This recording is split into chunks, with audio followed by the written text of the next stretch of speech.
अब हम बात करेंगे वैवाहिक जीवन में परेशानियाँ आ रही हैं, तो आपको क्या उपाय आप सरल तरीके से कर सकते हैं? तो उसके बारे में हम आज बात करेंगे।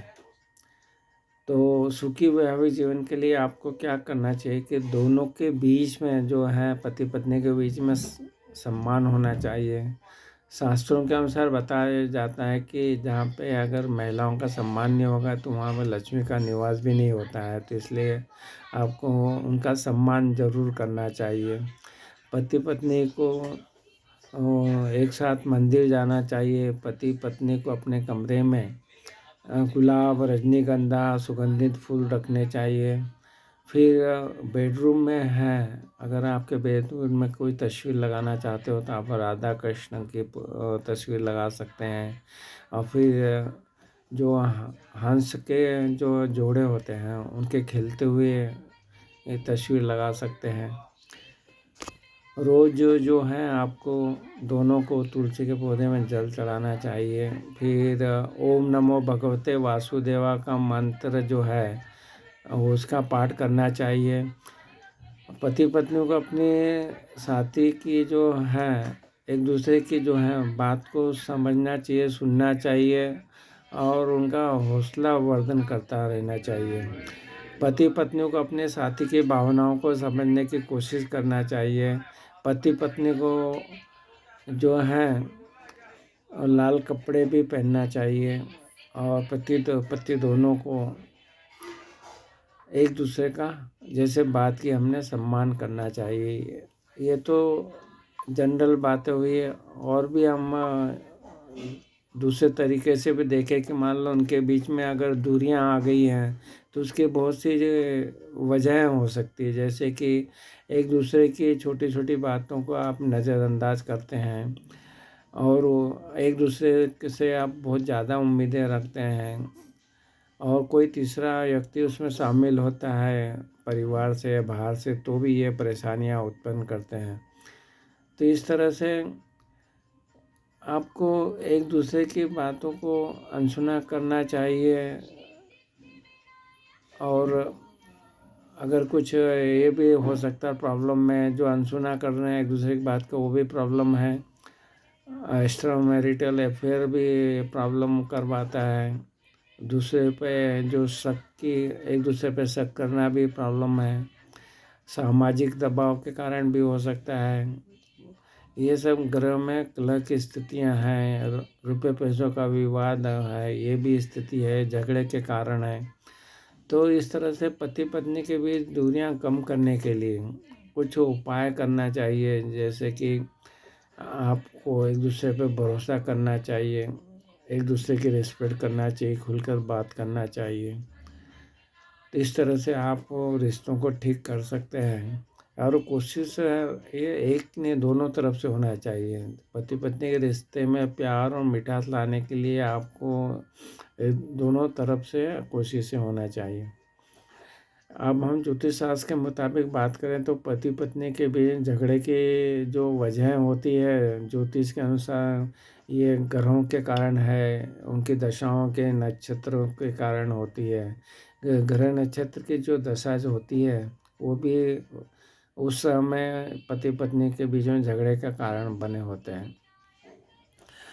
अगर हम ज्योतिषी हिसाब से देखें तो कुंडली में जो सप्तमेश होता है वो अगर कुंडली के छठे भाव, आठवें भाव, 12वें भाव में हो या 5वें भाव में हो तो ये पति पत्नी के बीच में रिश्ते खराब करते हैं, खटास पैदा करते हैं। इसके बारे में बात करें तो सप्तम भाव जो है वहाँ पे क्रूर ग्रह जैसे हैं कि शनि है, मंगल है, सूर्य, राहु, केतु, ये स्थित हो या इनकी दृष्टि हो तो भी ये विवाद पति पत्नी के बीच में पैदा करते हैं। अगर किसी के कुंडली में मंगल ग्रह अशुभ स्थिति में होता है तो इसके कारण 7वें 5वें भाव से अगर संबंध बनता है तो ये भी जो है विवाद का कारण बना देते हैं। पति पत्नी के बीच में जो ग्रह शनि, सूर्य, मंगल, राहु, केतु के कारण जो समस्याएं आ सकती हैं तो ये जो सप्तम भाव है वो विवाह का भाव कहलाता है। और ये पति पत्नी का, यहाँ पे शनि का, पति पत्नी का जो सप्तम भाव है वहाँ पे अगर शनि स्थित हो या शनि का गोचर होता है तो ये भी कलह का कारण बनता है। ये जो कि पति पत्नी की मान लो एक जैसी दशाएं चल रही हो, या शनि की दशा चल रही हो या साढ़े साथी चल रही हो, तो दोनों में अगर ये स्थिति बन रही है तो ये तलाक का कारण भी बन सकती है। शुक्र और जो बृहस्पति ग्रह हैं ये बहुत ही महत्वपूर्ण हैं पति पत्नी के लिए। तो अगर ये कमज़ोर स्थिति में होते हैं तो कई समस्याएं पैदा खड़ी कर देते हैं और कलह के कारण भी बन सकते हैं। जनरल इसमें देखा जाए तो हम कलह के जो कारण ऐसे जनरल में देखें तो गुस्सा है। गुस्से में आप एक दूसरे को समझ नहीं पाते हैं और ये रिश्ते में फूट डाल देते हैं।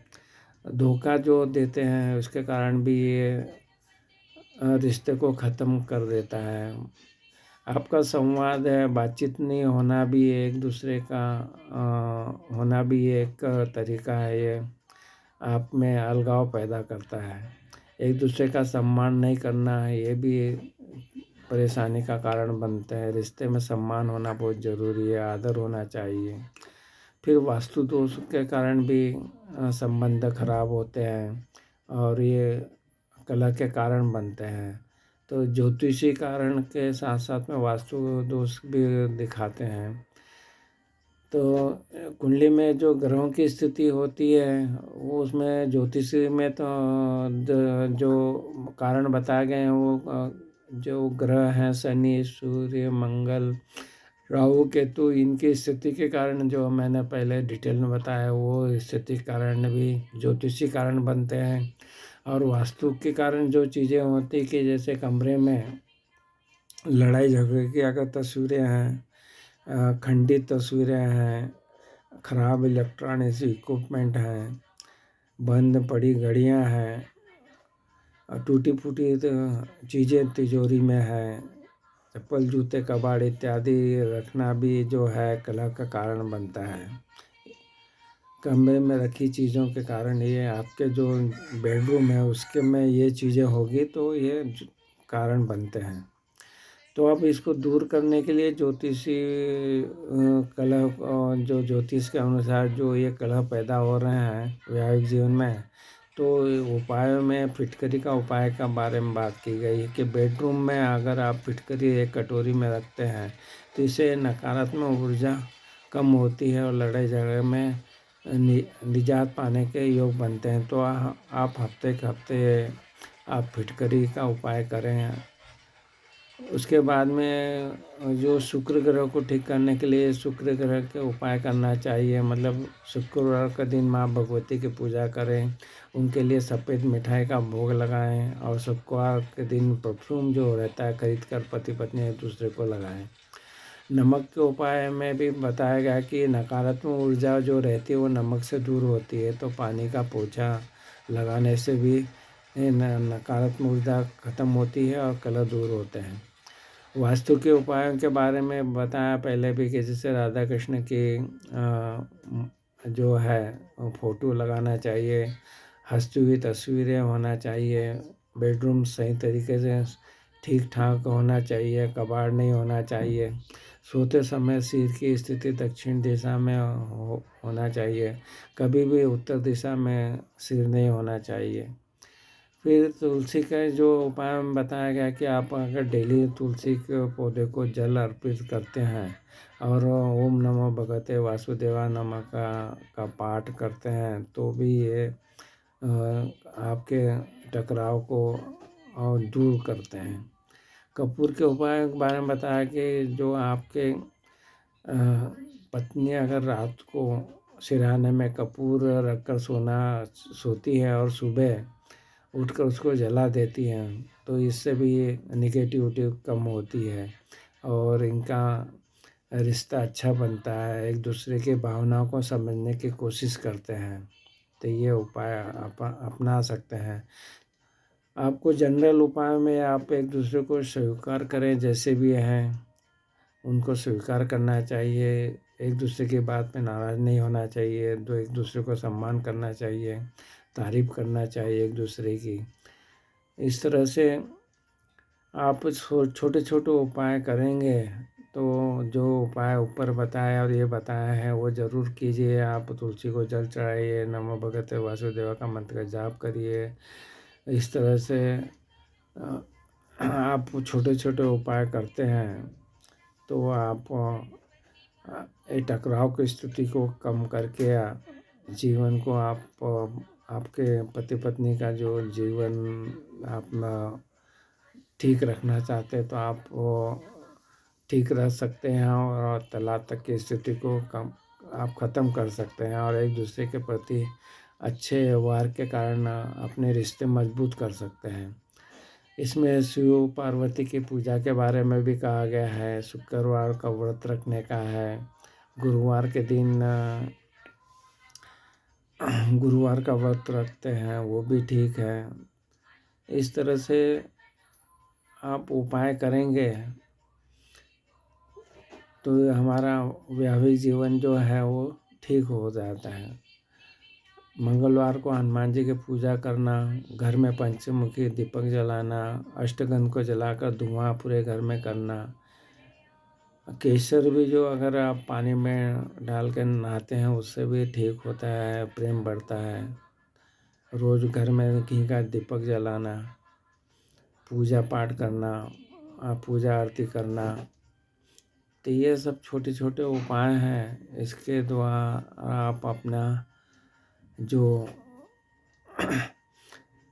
निगेटिविटी को कम कर सकते हैं। घर के वास्तु दोष को दूर करने के लिए इलेक्ट्रॉनिक उपकरण का जो नहीं चलते उनको दूर करना है और घर बेडरूम में मनी प्लांट भी आप लगा सकते हैं। और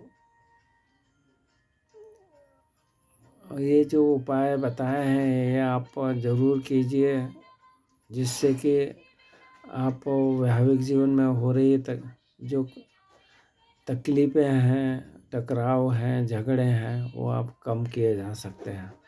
आपको हमारा उपायों का वीडियो पसंद आया तो इसको ज़रूर आप अपने लोगों में इसको व्हाट्सएप के द्वारा आप वीडियो भेज सकते हैं, जिससे वो सभी लोग इसका लाभ उठा सकते हैं और अपने वैवाहिक जीवन को अच्छा बना सकते हैं। तो आपको हमारा वीडियो पसंद आ रहा है तो हमारी जो चैनल एस्ट्रोलॉजी सिंप्लीफाइड है वहाँ उपलब्ध वीडियो का भी लाभ उठाइए और साथ साथ में ये चैनल सब्सक्राइब किया तो ज़रूर सब्सक्राइब कीजिए और बेल आइकन क्लिक कीजिए, जिससे कि ऐसे वीडियो आपको समय रहते प्राप्त हों और आप उसका लाभ उठा सकें। आपने हमारे चैनल को सब्सक्राइब किया, वीडियो को लाइक किया, शेयर किया, इसके लिए आपका बहुत बहुत धन्यवाद।